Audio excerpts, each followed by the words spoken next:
আমার যা গেছে সবই আমার ভালোবাসার জিনিস পড়ছে না, আমার ভিতরে যে আছে ওটাই বাঁচানোর চেষ্টা করছে আর কি।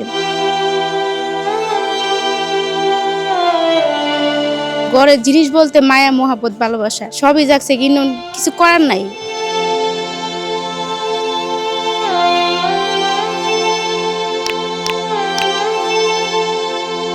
আমার ঘরে 1 লাখ টাকার মতো ছিল আর কি, মানে ফ্রিজ খাট সুগের সবকিছু মিলে।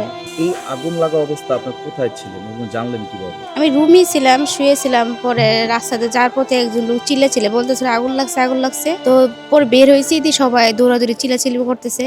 তো তখন আমার হাজবেন্ড অফিস থেকে আসছে, পরে উনি দেখতে গেছে, পরে আগুন আমাদের বাসার কাছাকাছি আছে। আপনার তো গর্ভবতী, তাহলে আপনি কিভাবে এখান থেকে পার হলেন অথবা তো ভিড়ের মধ্যে কিভাবে গেলেন? তখন অনেক ভিড় হয়ে গেছিল, একা বেরোতে পারবো না। পরে আমার ভাই আমার নিয়ে আসতে গেছিল আর কি। ওর ভাই নিয়ে আসছে। তো আমার শাশুড়ি আবার অসুস্থ, ওনারও মাথার সমস্যা। তারপর শাশুড়ি, আমি আর আমার ভাবি, ওনারও ছোট একটা বাচ্চা আছে। তো আমরা 3 জন মিলে ওই আস্তে আস্তে আর কি মাটি রাস্তা জিলপাড়ির দিকে বের হয়ে গেছে। আমি আর কোনো কিছু বের করে নাই বা নিয়েও চেষ্টাও করি নাই, কারণ আমার নিজেরই বের হওয়া রিক্সি। তো ভাবির সাথে আমি বের হয়ে ও মাটি রাস্তা চলে গেছিলাম। আপনার কয় মাস চলতেছে এখন? আমার রানিং 10 মাস পড়ছে, 9 শেষ হয়ে এই মাসে আর কি ডেলিভারি ডেট। ইচ্ছা তো সবই জাগছে, কারণ ঘরের জিনিস বলতে মায়া মোহাব্বত ভালোবাসা সবই জাগছে, কিন্তু কিছু করার নাই না। আমার ভিতরে যে আছে ওটাই সেফটি বাঁচানোর চেষ্টা করছে আর কি। মানে আমার ঘরের জিনিসের কথা মনে করছে যে তার কিছু ক্ষতি হয়ে যেতে, এটা বেশি ক্ষতি আমার। আচ্ছা, আপনার বিয়ে হয়েছে কয় বছর হয়েছে? 3 বছরের কাছাকাছি। আপনার হাজবেন্ড কি করেন?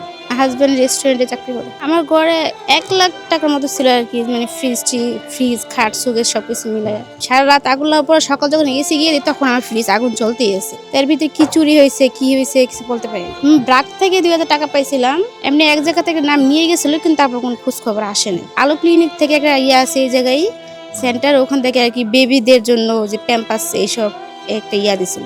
আমার যা গেছে সবই আমার ভালোবাসার জিনিস পড়ছে। তো ওগুলো আমি চালাই যে আমার পূরণ করব, এটা কোনো কথা না। এতটুকু বয়সে আমি আমার একটা সংসার সাজাইছি, তবে তো আমার একটা শাশুড়ি অসুস্থ, আমার শাশুড়ি, তারপর আমি নিজে প্রেগনেন্ট, আমার হাজব্যান্ড ছোট চাকরি করে। তো ওখানে আমার সবকিছু পুড়ে গেছে।